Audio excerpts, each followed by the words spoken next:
on one word. You may have heard it going around a lot here recently when it comes to politics and things of that nature. Programming. Programming. What if, it's a question I'll pose to everybody. What if we weren't programmed to pay attention or attach to certain things? Do you think we'd be powerful? Meaning, I'll give an example. I grew up loving hip hop. I love all kinds of music, but grew up loving hip hop, right?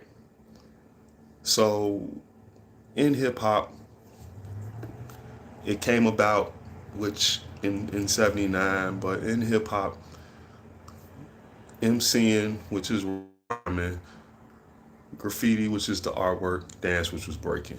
That's what the whole basis of hip hop was. It was a culture that just felt and believed like that.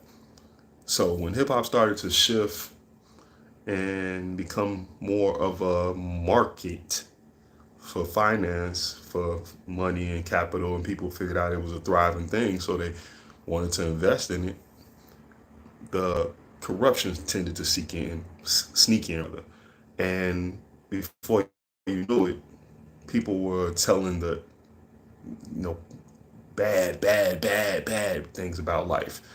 And I don't mean Furious Five, Grandmaster Flash. I don't mean the broken glass everywhere. People stand up. I don't mean that bad. I mean like they started putting the negative things that we were trying to escape or expose people to above the positive things of we just made something that can keep our minds off of it and keep us driving forward towards being positive, and we connecting with different people around the globe and vibing, having a good time, having fun, you know, and also building and knowing that you can be a great individual despite your circumstances and where you come from. So someone, I'll say someone, I won't say that mysterious they, that everyone tends to say, but I'll say someone said, hey, we can use this. This can be a program, and everything that involves entertainment and media becomes a programming tool. And we could go down that road of, it was used in the CIA and MK Ultra to program people to do certain things and live a certain way or attack a certain thing or something like that. That'd be a whole nother live. We'll talk about that one day. And I can definitely bring some classified people on that can explain that. But the became a tool to program people. So in this form in time, that's when you saw a lot of the drug paraphernalia being pushed and the crime being pushed more than everything else. Now, it takes a strong individual and a smart individual and someone who, may have people around them telling them otherwise or educating them on otherwise, giving them knowledge of other things to know that, man, these are just stories. Some of them true, some of them not. Some of them are the street tales, some of them are actually happening in real life, in real time. Things or crimes are occurring and people are putting them in music. And someone sat back and paid attention to the effect that programming of hearing that music over and over and over and over and over again was causing more of life to imitate the art, or life to imitate the life within that art, so to speak. So with that, other things started coming into play of how you can be programmed. So I asked the question, what if we weren't programmed to pay attention to certain things? Would it make us better or worse? Case in point. Let me give you the paradigms of programming. So this is the first type of programming we have: object oriented programming. Uses objects to represent data and methods. We have functional programming, builds programs using functions.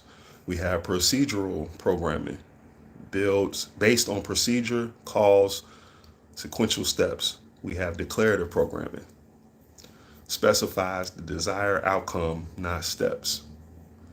People might be a little bit in that declarative, because people who run a higher programming method when it comes to people, they tend to expect outcomes, certain outcomes. So, meaning if I constantly show you this hamburger every day and tell you that this hamburger is good, and then I play on the fact that you get hungry at a certain time of day, or I make a commercial that says, oh, when you come from the gym, the greatest thing in the world is a Big Mac. And then you have a guy with a towel around his neck and a girl, and they're in their sport clothes and they're coming from the gym and they getting a Big Mac. And the trick is, the programming aspect is, they'll make those people look healthy and fit, knowing that if you got a Big Mac, after every workout, depending on who you are, you may, depending on what level of fitness you at, exercise you at, yeah, you may still look fit, but after a while, you know, we all know what's gonna happen, and we all know what's happening to the insides, over time. But we have to be careful of programming, because programming is like you chasing a carrot that you're never gonna get. The horse chasing a carrot that you're never gonna get.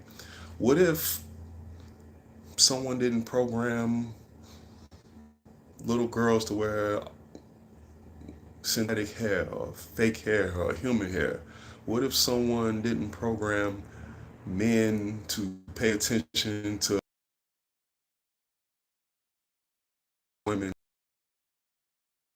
You gotta remember, if somebody constantly flashes pictures of something in front of your face while playing a sound, you know, it starts programming. It's programming. It's no different than someone sitting and doing coding and constantly doing coding to set up something. It's the same thing. We gotta be careful of programming. It's been happening for a long time, but it's definitely in high effect now since technology has advanced so much. It happens more with our children than adults want to believe. And we have to be careful, because if your kids are listening to something or watching something that's good for the mind, or the so-called, spirit and soul, it's like eventually it creates something and it normalizes something. There was a tactic the teacher told me in seventh grade. Big test I had to take. And I'll never forget, this guy told me, he said, as a teacher I had when I lived in California, he said, you seem to retain a lot of history for a young man. And he said, so I don't know, he said, either you don't like what you have to retain for this test, or you need to figure out a new way to retain it. He said, I can tell you're well read as a kid. So he said, let me make a suggestion. He said, if you're able to, record yourself and listen to it while you sleep. Then he said, if you can't do that, read it before you go to bed. Read it when you wake up. And I said, all right, I'm going to try that. At that time, I had a little, tape recorder, old school tape recorder. You push the, and you record, what you're saying. So I did that. I went home after school, got record blank tapes or whatever, cassette tapes, on my age. Record, repeated things that was on the test and everything like that. Repeated things that I struggled with and all that stuff. And I listened to it. Put the headphones on while I was laying in bed at night before I went to sleep and listened to it. Put it on in the morning when I woke up. I was getting ready for school. And believe it or not, I did good on that test. I believe at that time I got a minus. I got a minus because of, something I didn't put in that recording, believe it or not. But that tactic there, I was programming myself, and a lot of even our education system is just retention. and constantly programming yourself. Repetition. Same thing with working out, repetition, program. Same thing when you were little, when they put a fork or a spoon in your hand. Repetition, programming, it was a form of programming teaching you how to eat properly. Manners. When you were little and someone always said, what do you say?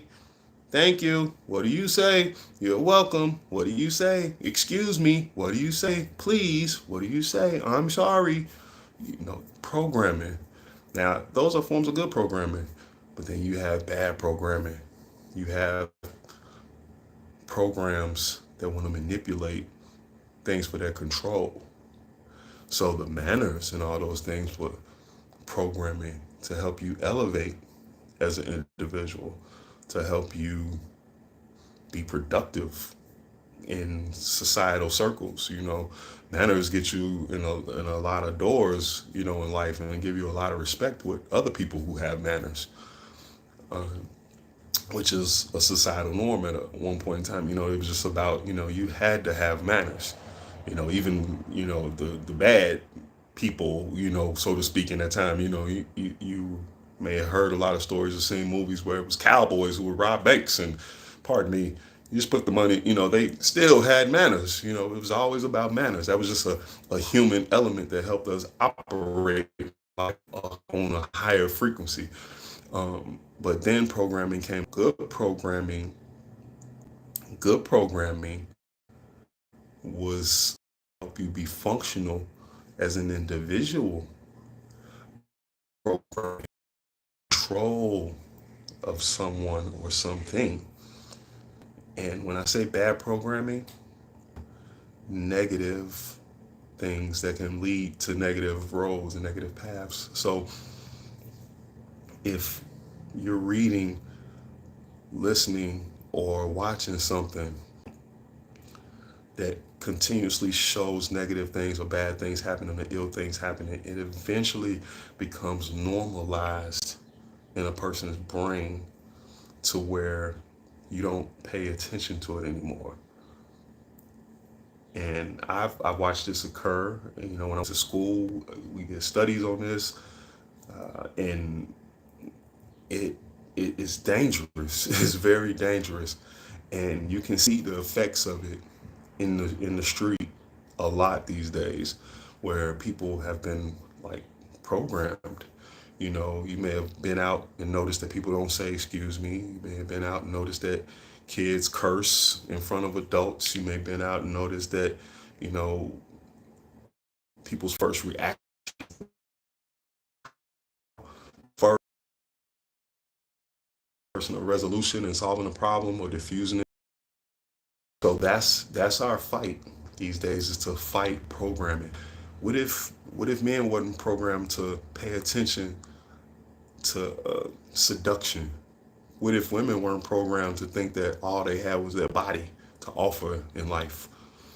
What if we all weren't programmed to think that money is above values and humanity and service and food, clothing, and shelter? Basically, people will sell their soul and they children for money, and it's like life has constantly showed us that things should be bigger and greater than that, but people still fall for the programming. And the best time to program is when something isn't fully developed. So that means the best time yet. So when you look around society, 20s, but they still act like they're in their teens, still act like they're in their preteens. It's because of the programming. And with that programming leads to control. And then slowly society will aid you according to how it wants you to go, and utilize the tool that you have been given, which is technology, to aid you according to how you want to go.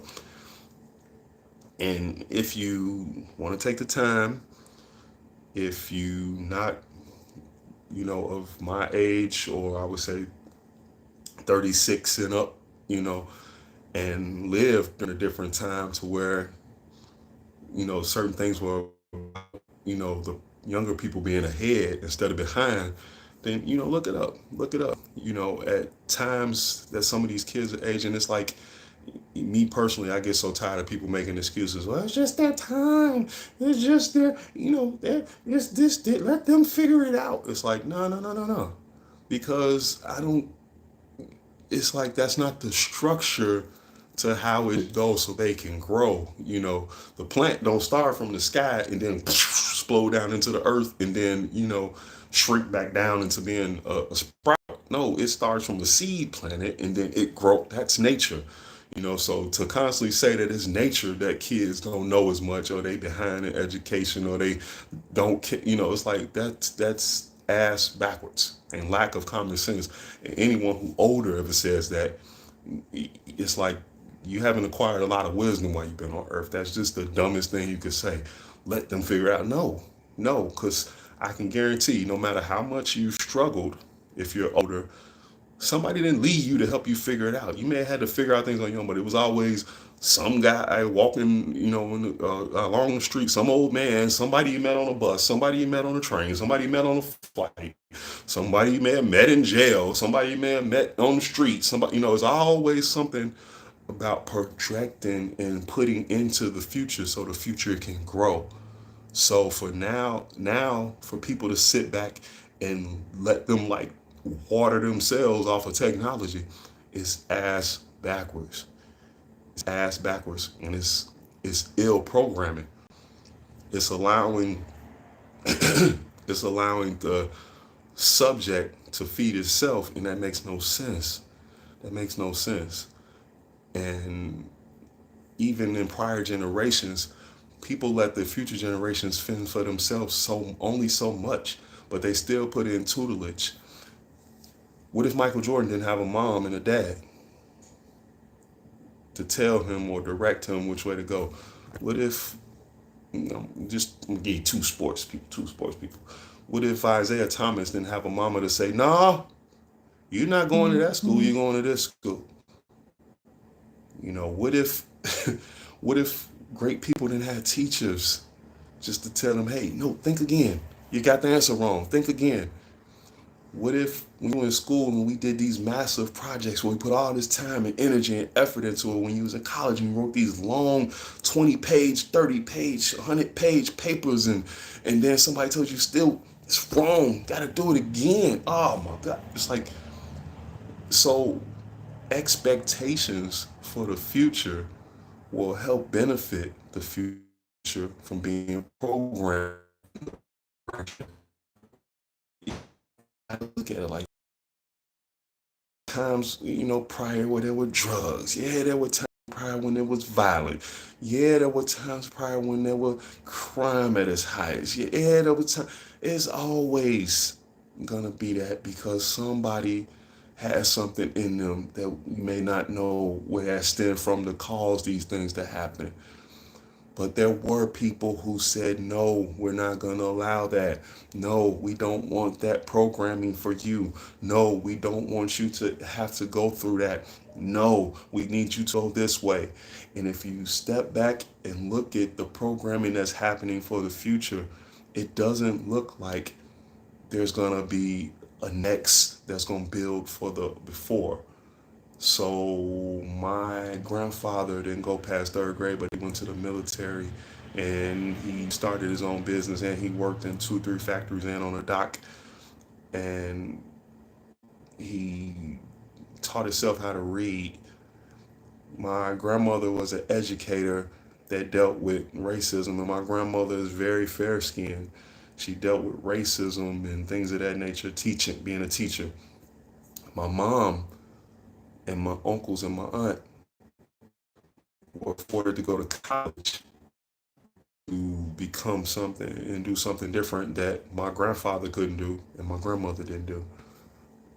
And in turn, I was able to work a certain job because of my mom and my dad instilling in me that I can go towards certain things that were bigger than me and better than me, and my grandmother telling me I could do that, and watching my grandfather make his way from nothing to something, So it kind of it goes into pouring into and planting seeds, and that has to continue on, and that's nature. It's not nature to let someone fend for himself. Nature is for the mama bear and papa bear, mama lion, papa lion to pour into the future. It's this circle of life. Lion King. Come on, y'all. It's like it's not backwards. You know the Simba didn't come out telling Mufasa what to do. No, it's like, and he, no matter how young he was and how strong he was, he still couldn't beat the king. So it's like we gotta understand that, and we gotta stop falling for this false programming, because if we trying to make future leaders of the world, if you care, if you don't care, then hey, that's fine. But we need future leaders for the world, and that's why even in things like politics, you have people that are there with white hair, because it's not being poured into the importance of younger people being there, unless somebody in the individual space is doing that. Now you got parents that may put into their kids, you can do this, you can do that, or you got, it's just about the right frequency of what we need for our future. So you gotta pour into these kids, and we gotta go back into shielding ourselves and the youth from programming. When you have certain things that come out, and society locks onto it, and then they follow it, they follow it, they follow it, and you look up now and it's like you can watch 20 things, 20 episodes, 2 seasons, 4 seasons of just a bunch of garbage. You know, I like Netflix and Prime and all that stuff too. But it's like, I gotta be careful what you take in. It's like if you're a child and you're watching these crazy reality shows, thinking it is reality and not scripted reality, and you don't know no better. Then you go out into the world, and then everybody's watching the same thing. It's programming. It's programming. And if you dig deep and look and see who owns these things, it's somebody who doesn't care, who can care less about who this thing is programming. And then you have to wonder, ask yourself, why will someone put these things out? Yeah, entertainment, but why would someone put negative things out over and over and over again for not just younger crowds to watch, but for anybody to watch? Why would somebody exploit negativity? Why would somebody make a scripted reality show to be negative instead of something that's beneficial in the betterment? What is it bettering? What is it bettering? That's the whole point of this live. What is the programming bettering? If it's not bettering anything, it's adding to the demise of everything. And it's only going to end up making things worse. It's okay to have free, open society, but you gotta watch the programming. The programming can be deadly. The programming can be deadly. What would life be if we weren't programmed? Would it be better? Would it be worse? Peace. Fight for your life.